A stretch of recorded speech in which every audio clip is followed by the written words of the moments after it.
sou Corey, da Clean Environment Brasil. Eu venho morar aqui no Brasil faz quase 3 anos já. E primeiro quero agradecer aos organizadores e coordenadores desse fórum, que eu acho que vem sendo uma discussão bem positiva. E eu tenho umas perguntas quanto ao modelo dos senhores dos Estados Unidos, e eu vou fazer essas perguntas em inglês, que é mais fácil. So, first I want to thank you guys for presenting your model, because for the last year in the media we've seen so many devastating and catastrophic images that it's almost paralyzing, to the point where it's like, well, the world is going to end and what can we do? And the articles don't really present any solutions, so it's really a breath of fresh air and brings hope, this idea of a unifying model to help the recovery and then the long-term planning. So first I had some questions that were already mentioned a little bit, but how do economics and water quality and these things factor into the model? What about dynamics going into the future? There's some variability. How are these factored in? Also, you mentioned this part about a recovery model, which could be the pilot study. So this would be sort of like a first test, and then you go into the long-term preparation plan, like you've done in the United States. Is that the idea? Just wanted to understand.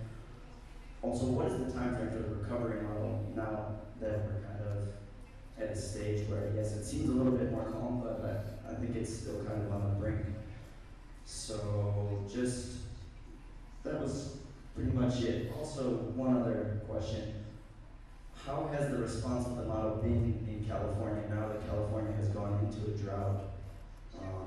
Has the model responded well, and that because this kind of verification will be important to kind of sell the model here. So, thanks. Okay, let me see if I can remember all your questions too. First of all, the model that we showed today is very simple. It has no water quality or economics. So if you were to do this, that would be part of the first meeting discussion. Are those important in the decision that you're going to make?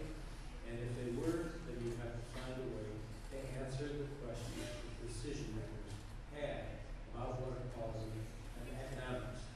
And this would get back to the impact assessment. Let's say we really need to know how water shortages will affect the tulip industry. Then we find a way in a public process to involve tulip farmers. We find papers written on their water needs, their responses to the opening up water, and we would model that so we would test that in different scenarios.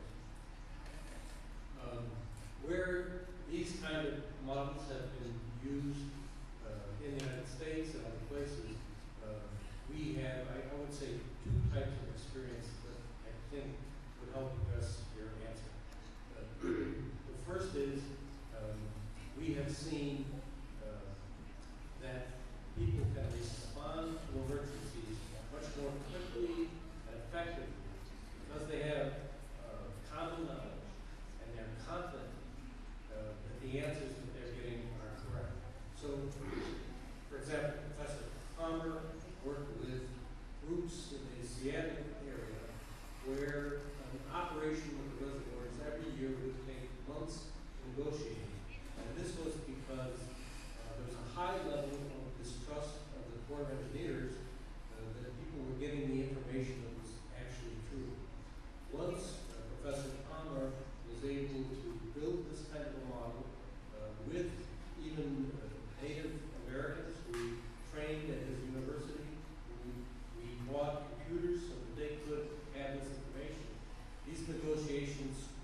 we have to report back in 2017 about any errors in the model that I built a few years ago that are making our decision inferior. So we will publish the research, we will improve the model, and if necessary, we'll change our decision because we've learned more than we did before. One more very quick comment, sorry, about this. We implied, but maybe did not say clearly, that a major part of our shared vision process is training other people to use the model and ensuring that when we step away from the study, that model has a life in the agencies that control water or manage water. So many models have a very short shelf life. They're built for study, they're used, and then they become obsolete because they're not maintained. In our process, in this idea of exercising plans, you exercise models, and so you keep them current. And so training people to use the model is a really important part of our concept. Well, what I'd like to ask, and I understand it's like it's a complex thing to elaborate upon, but maybe you can briefly point out what it entails to transit from a, let's say, from a virtual model to actual adaptive water management model that is being used, and also I can imagine in a collaborative way, and about the lifespan or the life cycle, if you will, of the virtual model. Does it translate automatically into an actual operational model, or is it like completely different trajectories? I'll say in general that there is usually a relationship. The operational models are used in a different way. So for example, in the large Great Lakes studies that we did, we looked at the scenario testing of a 100-year period. When we published our 2017 report, how did the models work? Did things turn out as we expected? We will change the scenarios to a 3-year period, 2014 to 2017, and we'll use actual water data. So there's always that kind of transformation. I want to make one thing clear is that these models are not like weak models, the standard software where you just fill in the blanks with your particular data. We come to each situation with an open mind, and we say, what is the appropriate software? So we used the model using a software called Stella. Then I became much more agreeable to Excel because everyone had Excel.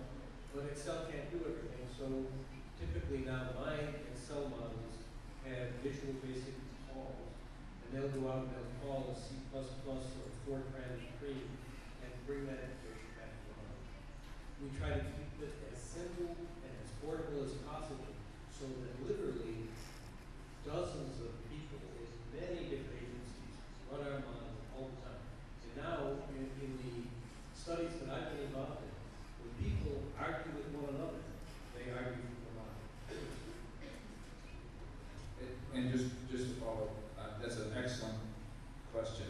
And for most of the models that we work with, as Bill said, the temporal scale, the time scale, is a decision-making scale. And for drought, that might be a weekly time step or an issue like that. We typically don't build models that tell people what to do hourly by hour, because that's not the type of decision that the stakeholders need to make. Those are decisions made by technical experts at an agency. But the bigger picture, how do you general management is what we focus on. If I can just add, posso só fazer comentário aí. Antes de, mesmo como engenheiros, antes de fazer o pulo de vamos modelos, vamos fazer modelagem, a gente sempre ia uma discussão que temos entre nós mesmos sobre essas regras de rules of engagement que o Ware falou, regras de engajamento,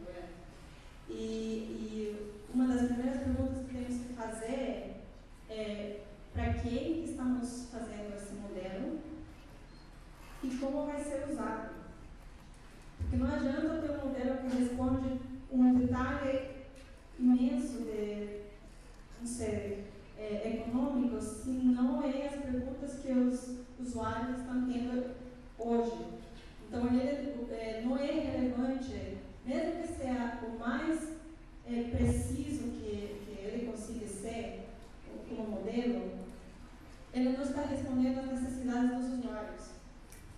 Então, em essas regras, a gente tem que perguntar quais são as questões relevantes nesse momento. E elas também mudam.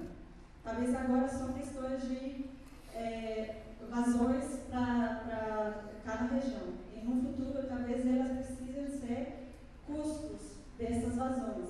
E num futuro mais longe, talvez sejam outras perguntas. Mas nesse momento e nesse contexto, a gente tem que começar com quem vai usar o modelo e para que ele vai ser usado.